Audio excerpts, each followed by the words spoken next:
Hi guys, well tonight I saw the 2014 version of Robocop. This is the remake or reboot of the 1980s version.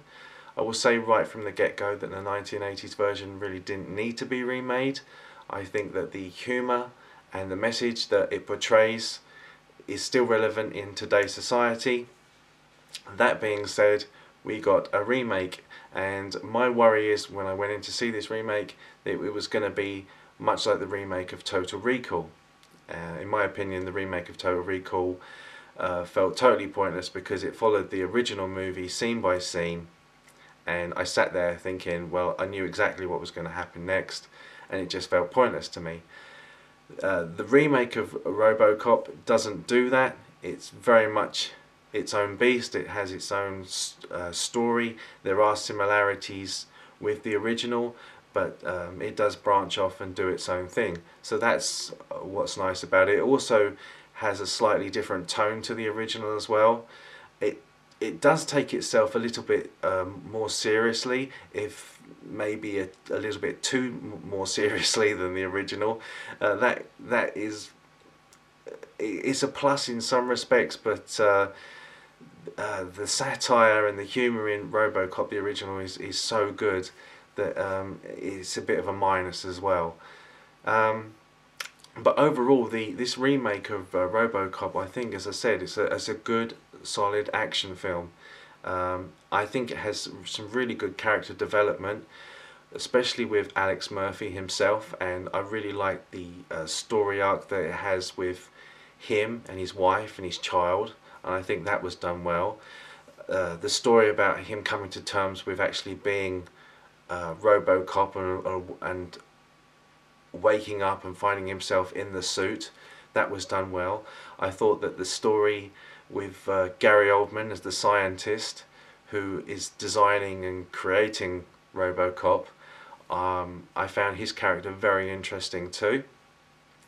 And the story itself I thought was pretty solid. Where it sort of is knocked down a few pegs for me is that the action in it, while what you see is fairly good, I think it takes itself so seriously and it's so concerned about giving you a good story that the action does seem cut back a little bit too much. They actually could have done, and it's quite rare in action films today where it can be a little bit over the top. I actually think it could have done with a bit more action in this film. And I think where it really suffers, especially against the original, is the lack of a decent villain. That's probably my major gripe with the film, is that the villains in this, on the most part, do seem a little bit bland and not as well developed as the heroes are in this film. What's great about Robocop the original is not just that the character of Murphy is fantastic, but the villains in the original Robocop are fantastic too. And there really is no like major villain in the corporation or that stands out, and there is definitely no Clarence Boddicker type character that you think, wow, that's a great villain, and you really want to see their comeuppance.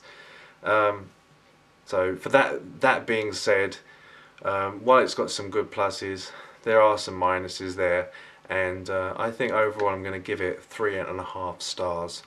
Also, you'll be pleased to know, or might not be pleased to know, that the pre-order for the movie on Steelbook is out already. I know, it's crazy.